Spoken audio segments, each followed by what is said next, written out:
오늘의 주요 뉴스입니다. 과학기술정보통신부는 대통령 업무보고에서 세계 10위권 수준의 독자적이고 기본적인 범용 인공지능 모델을 개발하겠다고 밝혔습니다. 또 최근 잇따른 해킹 사태와 관련해선 보안 사고를 반복하는 기업엔 징벌적 과징금 부과를 추진하겠다고 덧붙였습니다. 한국과학기술원이 300명 규모의 인공지능 단과대학을 신설하고 내년부터 학생을 모집한다고 밝혔습니다. 신설 단과대학은 인공지능학부, 인공지능 컴퓨팅학과 등 4개 학과와 학과별 5명씩 20명의 전임 교원으로 구성됩니다. 인공지능과 반도체 등 국가 전략 분야에 장기 투자하는 한국형 국부펀드가 설립됩니다. 국가 전략 산업 분야에 장기 투자해 국부를 체계적으로 축적, 증식해 미래 세대에 이전한다는 계획입니다. 원달러 환율 상승으로 수입 물가가 크게 오르면서 수입 원재료에 의존하는 업종의 부담도 덩달아 커지고 있습니다. 특히 해외에서 거의 전량을 수입해오는 커피, 원두와 밀가루 등을 사용하는 업종의 피해가 컸습니다. 여러분 안녕하십니까? 사이언스투데이 시작합니다. 정부가 국내 기술로 개발하는 독자적이고 기본적인 범용 인공지능 모델의 역량을 세계 10위권 수준으로 설정했습니다. 배경훈 부총리 겸 과학기술정보통신부 장관은 이재명 대통령 업무보고에서 AI 세계 3강 도약을 본격화하고 국민이 체감하는 성과를 창출하겠다며 이같이 말했습니다. 그러면서 내년에 세계 10위 안에 드는 독자 AI 모델을 확보해 오픈소스로 기업과 학계에 제공하겠다고 설명했습니다. 배 부총리는 최근 잇따른 해킹 사태와 관련해 보안 사고를 반복하면 징벌적 과징금을 부과하는 등 기업의 엄정한 책임을 묻고 정부도 정보 보호 역량을 고도화해 해킹과의 전면전을 추진하겠다고 덧붙였습니다. 정부가 AI와 반도체 등 국가 전략 분야에 장기 투자하는 한국형 국부펀드 설립을 추진하기로 했습니다. 국부를 체계적으로 축적하고 증식해 미래 세대로 이전하겠다는 취지입니다. 오인석 기자입니다. 기획재정부는 대통령 업무 보고에서 적극적 재정 정책으로 내년도 1.8% 플러스 알파의 성장을 뒷받침하고 외환과 부동산도 철저히 관리하겠다고 밝혔습니다. 적극적으로 국부를 창출한다는 구상도 내놨습니다. 내년 상반기 중으로 한국형 국부펀드 설립을 추진하기로 했습니다. 싱가포르의 테마섹, 호주의 퓨처펀드 등 해외 국부펀드 사례를 벤치마크하고 있다고 설명했습니다. AI와 반도체, 바이오 등 국가 전략 산업 분야에 장기 투자해 국부를 체계적으로 축적 증식해 미래 세대로 이전한다는 취지입니다. 이 한국형 국부펀드는 국내든 해외든 좀 이렇게 확장적으로 하고 싱가포르 테마섹처럼 좀 자유롭게 민간 전문가들이 의사결정도 하고 해서 아주 수익을 낼 수 있는 상업적 베이스로 운영할 수 있는 그런 방향으로 저희들이 방안을 마련하겠다. 1,300조 원에 달하는 국유재산의 가치와 활용도 극대화하기로 했습니다. 300억 원이 넘는 국유재산 매각은 국회 상임위에 사전 보고하고 할인 매각은 원칙적으로 금지하기로 했습니다. 정부는 물가 안정을 위해 각 부처 차관급을 물가 안정 책임관으로 임명해 물가 관리를 주도하고 유류세 인하 조치를 내년 2월까지 연장하는 방안을 검토하기로 했습니다. 청년 고용 대책으로는 내년 1분기 중 쉬었음 청년에 대한 맞춤형 지원 방안을 마련하기로 했습니다. 글로벌 기술 경쟁을 뒷받침하기 위해 국내 생산 촉진 세제 도입도 추진됩니다. 국내 생산 촉진 세제는 반도체와 2차 전지 등 첨단 산업에 생산 세액 공제를 적용하는 제도입니다. 대미 투자 확대로 국내 산업 공동화 우려가 제기되는 가운데 국내 생산을 유도해 소비가 활성화되고 일자리가 생기는 선순환 구조를 만들겠다는 것으로 풀이됩니다. YTN 오인석입니다. SK하이닉스 등 반도체 업계는 대규모 투자를 할 수 있도록 금산 분리 등 규제를 풀어달라고 요청해왔는데요. 기획재정부는 대통령 업무 보고에서 지방투자와 공정거래위원회 승인을 전제로 특례를 통해 규제를 완화하겠다고 밝혔습니다. 이승은 기자입니다. SK그룹은 용인 반도체 클러스터에 600조 원을 투자하고 청주에도 4년간 42조 원 투자를 예고했습니다. 하지만 대규모 자금 조달 방법이 마땅치 않습니다. 금산분리 원칙에 따라 일반 지주사가 금융사를 소유할 수 없습니다. 또 SK하이닉스는 자회사, 그러니까 SK의 증손회사를 만들 때 지분을 100% 보유해야 합니다. 이에 따라 SK 등 산업계는 대규모 투자가 가능하도록 제도를 만들어 달라고 요구해왔습니다. 자꾸 기업하는 사람이 돈이 없다 그래서 돈을 주십시오. 자꾸 이런 얘기를 들어가는 게 좀 왜곡돼서 이게 금산분리를 해주십시오라는 얘기로 마구 넘어가는데 저희는 금산분리를 원하는 게 아니었습니다. 이 투자를 감당할 수 있는 새로운 제도를 마련해 주십시오라는 게 제 생각입니다. 정부는 반도체 업종 특례 규정을 마련해 증손회사 지분 100% 보유 룰을 완화하겠다고 밝혔습니다. 50% 이상이면 허용하겠다는 겁니다. 이렇게 되면 SK하이닉스가 자회사를 설립할 때 직접 마련해야 하는 자본이 절반 수준으로 줄어들게 됩니다. 단 지역 균형 발전을 위해 지방 투자 시에 적용하고 공정거래위원회 심사와 승인을 받아야 합니다. 이것은 절대로 그 금산분리 그런 차원이 아니고 이 외국인 투자 같은 경우도 이런 규제 완화를 해주고 있습니다. 정부는 또 전략산업이 민간, 정책 자금을 설비 확대 등의 재원으로 활용할 수 있도록 장기 임대를 통해 초기 투자 부담을 줄이는 방안과 지주사가 금융 리스업을 할 수 있도록 허용하는 방안도 내놨습니다. 이렇게 되면 증손회사가 투자를 유치하거나 공장을 지어 SK하이닉스에 빌려주는 방식이 가능해집니다. 반도체 산업 투자에 숨통이 트이게 됐다는 업계 반응과 자칫 경제 집중도와 위험을 키울 수 있는 특혜성 조치라는 시민단체 반응이 엇갈립니다. YTN 이승은입니다. 한국과학기술원 카이스트에 학부 100명, 대학원생 200명 규모의 인공지능 단과대학이 신설돼 내년부터 운영됩니다. 과학기술정보통신부와 한국과기원은 한국과기원 이사회를 열고 인공지능 단과대학을 설립하고 내년부터 학생 모집을 시작한다고 밝혔습니다. 인공지능 대학에는 인공지능 학부와 인공지능 컴퓨팅 학과, 인공지능 전환 AX 학과 등 4개 학과가 신설됩니다. 한국과기원은 학과별 5명씩 전임 교원 20명으로 출발해 인공지능 전문성을 갖춘 교원을 지속 확충할 계획입니다. 한반도 주변을 감시하고 재난재해에 대응하기 위해 개발 중인 실용위성, 초소형 군집위성의 발사가 15일 이후로 연기됐습니다. 우주항공청은 발사 예정이던 초소형 군집위성 검증기 발사가 연기됐다며 발사 일정은 추후 공개하겠다고 밝혔습니다. 군집위성 검증기는 우리 시각으로 지난 11일 뉴질랜드 마히아 발사장에서 미국 우주기업 로켓랩의 발사체로 발사 예정이었지만 통신 문제로 발사가 연기됐습니다. 이번에 발사되는 검증기는 군집위성 시스템 기술을 궤도상에서 검증하는 역할을 합니다.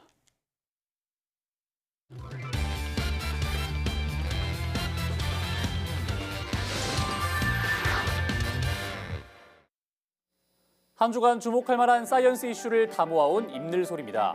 국내 연구팀이 초소형 LED로 췌장암을 치료할 수 있는 기술을 개발했습니다. 화면 보시겠습니다. 췌장은 위 뒤쪽 깊숙한 곳에 자리한 약 15cm 크기의 장기로 소화 효소를 만들고 혈당을 조절하는 인슐린도 분비하는 매우 중요한 기관입니다. 하지만 위치가 깊다 보니 치료가 까다로운데요. 이러한 한계를 극복하기 위해 국내 연구팀이 췌장을 직접 감싸 빛으로 암세포를 제거하는 초소형 3차원 마이크로 LED 장치를 개발했습니다. 문어다리처럼 휘어지는 구조로 췌장 모양에 맞춰 스스로 감싸는 것이 핵심인데요. 연구팀은 기존의 깊숙한 장기까지 빛을 전달하지 못했던 어려움을 해결할 수 있다고 설명했습니다. 빛에 반응해 활성산소를 만들어 암세포를 제거하는 약물, 광감각제를 미리 환자에게 투여하고 이후 초소형 LED로 이 약물을 활성화해 암세포를 죽이는 원리입니다. 강한 빛 대신 저강도 빛을 오랫동안 비추는 방식이어서 정상 조직은 보호하고 암세포만 정밀하게 제거할 수 있다고 덧붙였습니다. 연구팀은 이번 기술을 실험용 쥐에 적용한 결과 치료 후 3일 만에 종양 크기가 64% 감소했고 종양 주변 섬유 조직 면적도 절반 가까이 줄었다고 밝혔는데요. 앞으로 인공지능을 활용해 종양 상태를 실시간으로 분석하는 개인 맞춤형 비치료 플랫폼으로 발전시킬 계획입니다. 이어서 두 번째 소식 만나보겠습니다. 국내 연구팀이 기존보다 무게는 더 가벼워지고 성능은 향상된 초경량 슈트를 개발했습니다. 화면으로 보시겠습니다. 슈트를 착용하고 조심스레 한 발씩 걸음을 옮깁니다. 움직임에 어려움이 있던 환자가 슈트에 도움을 받는 건데요. 한국전자통신연구원이 개발한 초경량 탄성 슈트인데 무게가 1kg 아령과 비슷합니다. 이 슈트의 핵심은 텐세그리티 구조입니다. 줄과 지지대의 긴장과 균형을 활용해 우산이나 텐트처럼 안정적인 구조를 만들어줍니다. 슈트는 사용자의 움직임을 따라 유연하게 적응하면서 일어서기와 걷기, 물건 들기 같은 순간에 필요한 힘만 자연스럽게 전달합니다. 또 연구팀은 슈트가 인체 움직임에 대해 탄성 복원력 등을 효과적으로 보완해주는 것이 특징이라고 설명했는데요. 직접 들어보겠습니다. 탄성 슈트는 가볍고 경제적인 소재를 이용해서 사용자의 척추와 다리를 지지하고 운동 감각을 강화시켜 줄 수 있습니다. 많은 분들이 활용할 수 있도록 하기 위해서 다양한 현장에서 현장 시험을 거쳐 상용화를 진행할 예정입니다. 또 연구팀은 65세 이상 고령자와 신체 기능 저하 환자 20명을 대상으로 탄성 슈트의 효과를 직접 검증했다고 밝혔습니다. 그 결과 걷는 속도가 14% 올라가고 하지 근력이 40% 증가했다고 설명했는데요. 연구팀은 이번 기술이 노인재활센터와 산업 현장에서의 실사용 테스트를 앞두고 있다면서 초고령 사회가 겪고 있는 문제를 해결할 새로운 핵심 기술이 될 것으로 기대하고 있습니다. 지금까지 사이언스 이슈 다 모아온 임늘솔이었습니다.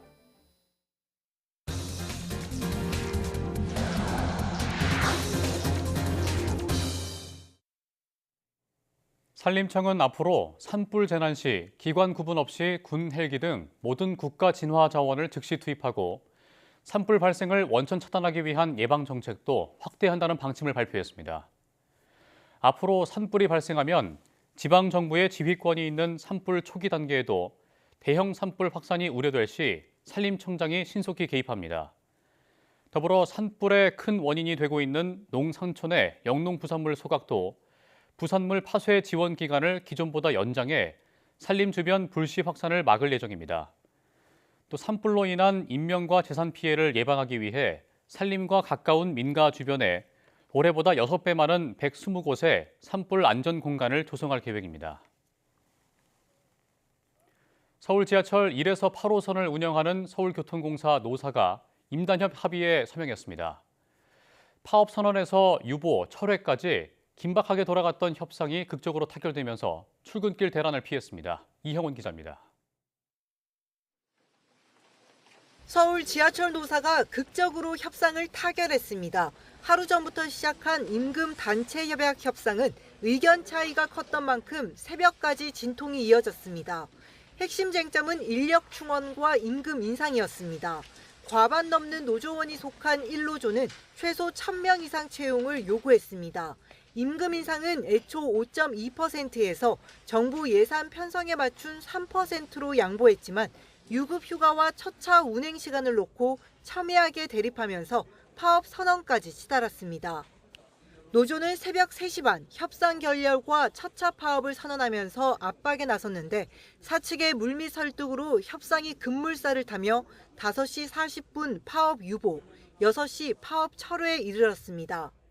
유급 휴가였던 것을 무급 휴가로 돌리는 휴가 계약안을 내놓다 보니까 갑작스럽게 막판에 교섭이 좀 쉽지가 않았습니다. 그래서 이렇게 좀 우여곡절이 컸는데 말씀하셨던 휴가 계약 문제는 사측에서 처리하는 것으로. 구체적으로 노사는 신규 채용 820여 명에 합의했고 임금 인상은 1.8%를 고집해온 사측이 한 발 물러서 최종적으로 3%로 타결했습니다. 그간의 노사 협상이 쉽지 않은 여건이었지만 파업으로 시민의 일상이 흔들려서는 안 된다는 각오로 협상에 임해서 지금 이와 같은 합의를 이끌어낼 수 있었다고 생각됩니다. 1노조에 이어 2노조와 3노조도 사측과 차례로 합의하면서 출근길 시민 불편 없이 서울 지하철 노조 임단협 협상이 마무리됐습니다. YTN 이영훈입니다. 국제유가 하락에도 고환율 기조가 이어지면서 지난달 수입 물가가 1년 7개월 만에 가장 높은 증가폭을 기록했습니다. 한국은행이 발표한 수출입 물가지수 통계를 보면 수입 물가는 직전 달보다 2.6% 올랐습니다. 3.8% 상승했던 지난해 4월 이후 1년 7개월 만에 가장 높은 수준입니다. 두바이 유가 0.8% 떨어졌지만 지난달 평균 원달러 환율이 1,457.7원으로 2% 넘게 치솟은 영향으로 풀이됩니다. 천연가스가 비싸지면서 원재료 가격이 2.4% 올랐고 20% 넘게 뛰어오른 플래시 메모리를 중심으로 중간재도 3.3% 상승했습니다. 지난달 수출 물가는 3.7% 상승하며 10월보다 오름폭이 소폭 줄었습니다. 농림수산품이 0.9% 올랐고 디램과 가정용 냉장고, 경유 등을 중심으로 공산품이 3.7% 상승했습니다. 원달러 환율이 고공행진을 이어가고 수입 물가가 오르면서 수입 원재료에 의존하는 업종의 부담이 커지고 있습니다.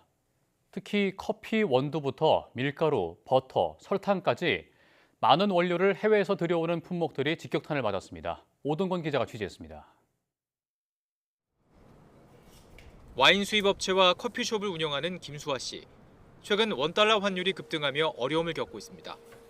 10,000원이라고 했을 때 15% 정도 인상이 된 원가 11,500원 정도라고 보시면 그게 이제 소비자가로 그대로 반영이 될 수 있는 상황이 아니거든요.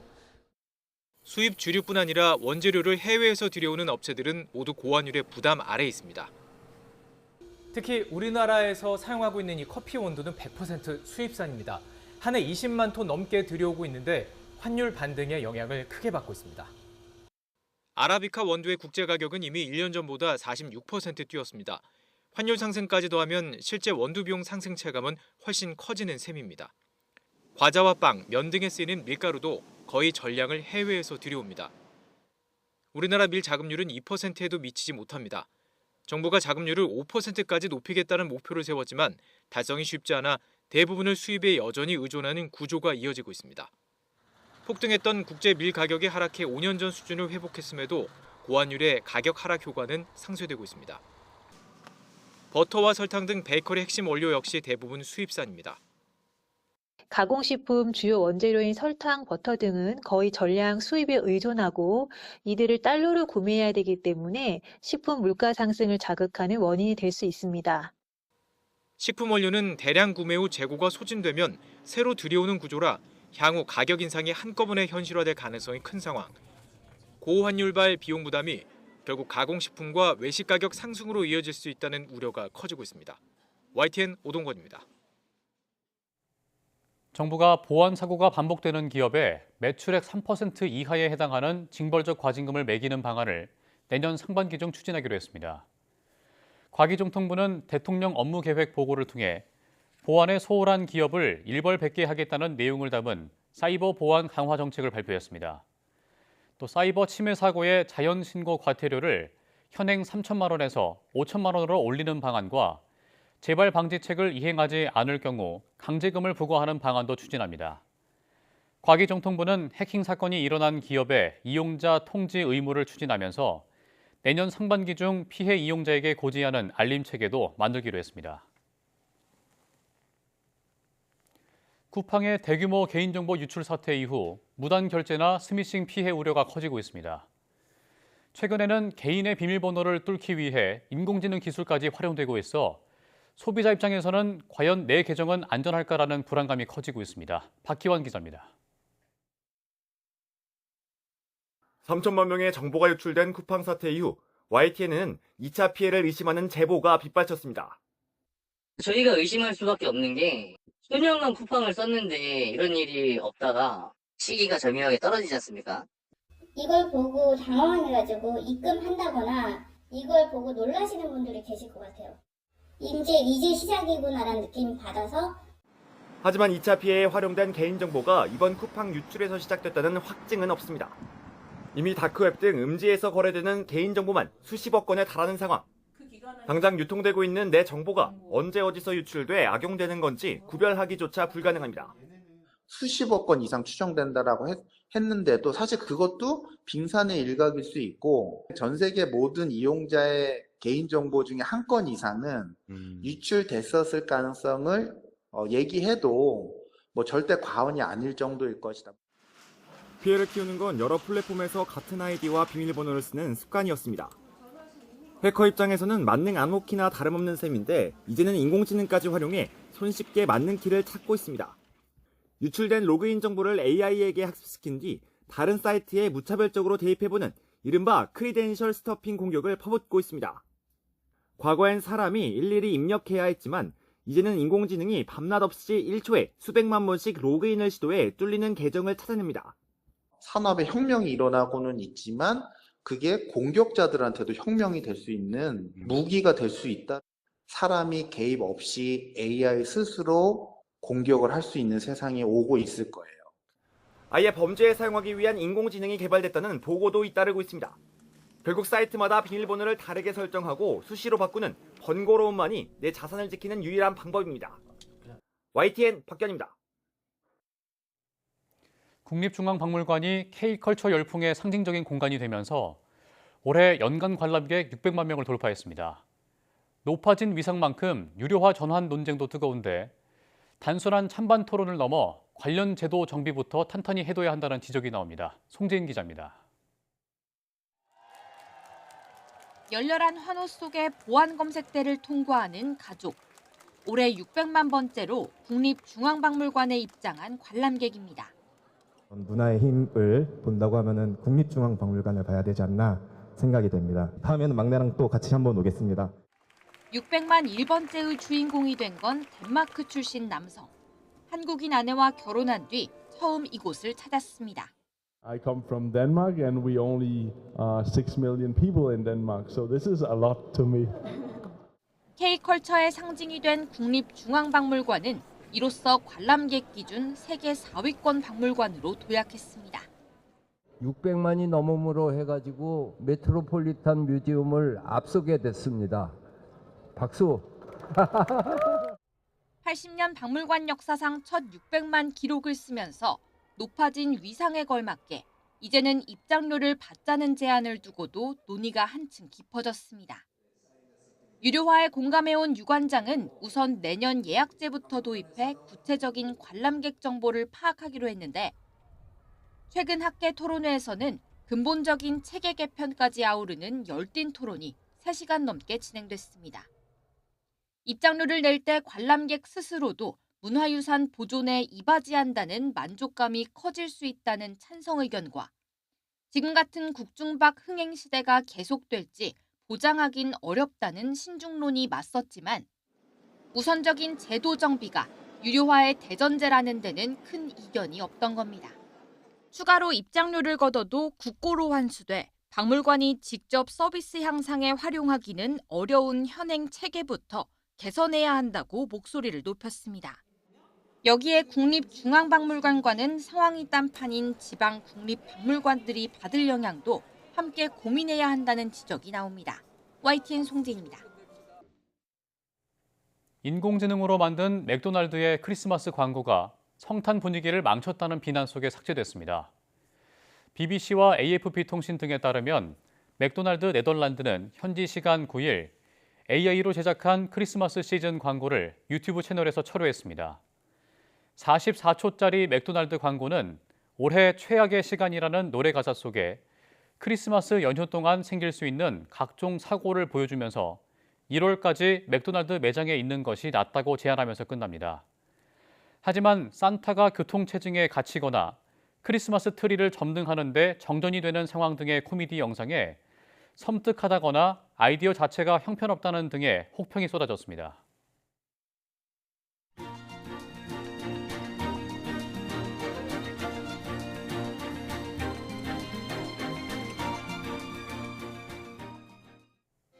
이상으로 사이언스 투데이 마칩니다. 함께해 주신 여러분 고맙습니다.